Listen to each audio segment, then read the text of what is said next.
Timo, you work in Malang. You were born in Malang. But are you Indonesian or are you German? I'm getting confused. It's difficult. Yeah, my father came in the 50s. He actually met President Sukarno, and President Sukarno actually offered him the citizenship.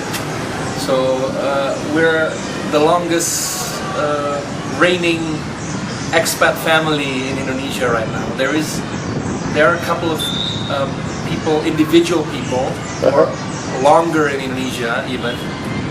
But as a family, we're the longest ones. Yeah, so I'm the youngest out of 5 kids. I was born here in '73. You're born in Malang. You're Arak Malang. Actually, was born in Kediri because Kediri was the nicest hospital in East Java at the time. Okay. There were some American doctors, so my mom felt comfortable. My brother Reiner was the only one who wasn't born in Kediri because at that time there was the PKI fighting, communist coup d'etat. Yeah. And so my mom could go through the woods to Kediri and had to deliver Reiner in a small village called Turen. So my parents went through it all. Wow. And so you grew up in Malang. What languages? How many languages you got behind you now?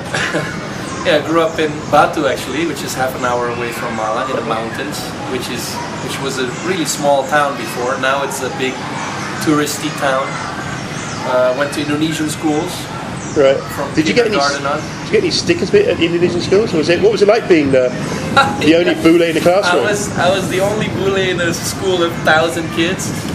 My brothers all went to Malang to school, and I decided to stay in Batu. So I was the only bule in a big school. Actually, there was another half bule in that school. Matthias Ibo, the physiotherapist of the national team. Of course, I brought him to the national team, and now I brought him to Persema. I've known Matthias Ibo since he was a baby. I literally went to his house when he came home as a baby from the hospital. Right. Gave him all my toys, and I remember his mom gave it back to me, saying that he was too young to play with my car toys, which broke my heart. You know, I still wonder why I'm not a serial killer today after that experience. I bet, yeah. Okay, your life story is fascinating. I could spend more time on that, maybe with something else, but another time. But let's talk football, just for a change.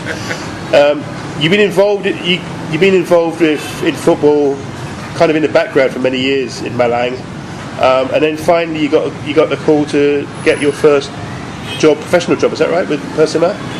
And how did that come about? I came back in 2000 after a spell in England, in Singapore, in Indonesia, and in America as a professional player while I was finishing my degree in history. And I came back in 2000 and became a teacher. And in my spare time in the afternoon, I started an academy, fully free. So that's been going on for over 10 years now. Quite proud of that because we have managed to put more than 100 kids through school during this time. So it has worked as a third world aid on a small scale brilliantly. Yeah. And then I got the call in 2008 to be the head national coach for women. So I did that, which didn't last very long, only half a year, because unlike what they promised me, it wasn't a long-term project, and I was actually very disappointed about that because Indonesian girls have much bigger potential than the men. And had we continued, I could have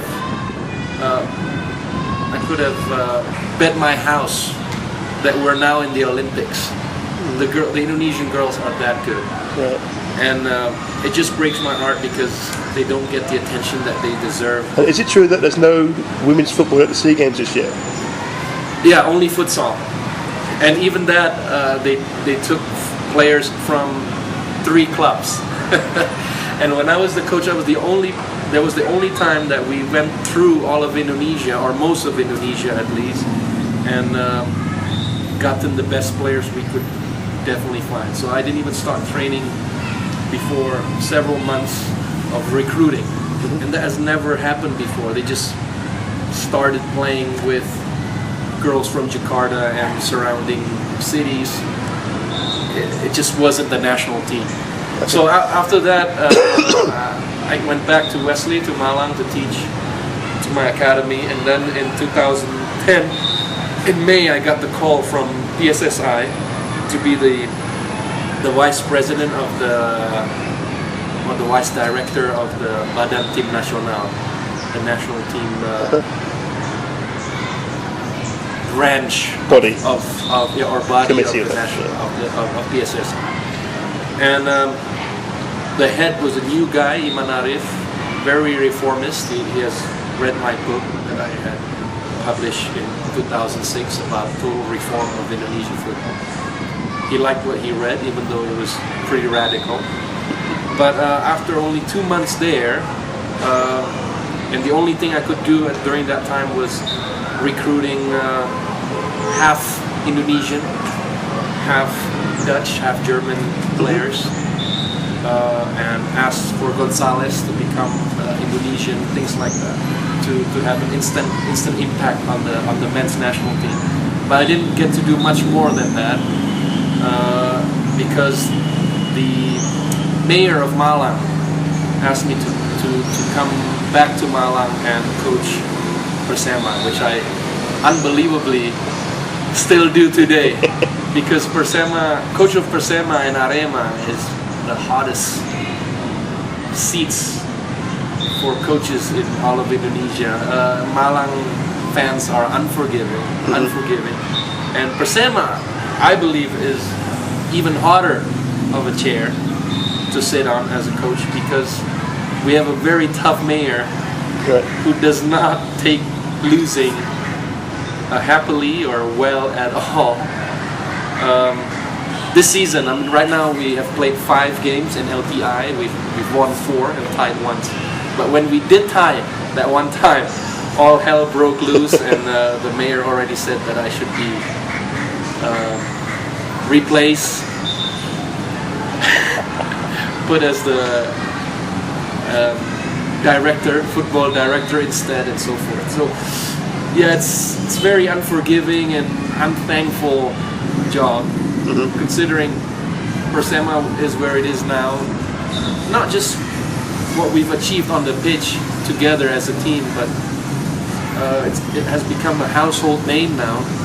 It's almost become the glamour club of Indonesia now, isn't it? Because you got players like Irfan, you got Kim, you got Robbie Gaspar. Yeah, Bima Sakti, who was the national team captain for over 10 years. Yeah. And we have a couple others really young players, 20-year-old players who didn't see the pitch at all last year, who are playing brilliantly this year. And I'm a believer of young players who want to prove themselves. For example, Irfan, who nobody wanted when he came. Persija rejected him, and I couldn't believe that because I actually doubted myself there for a second. I said,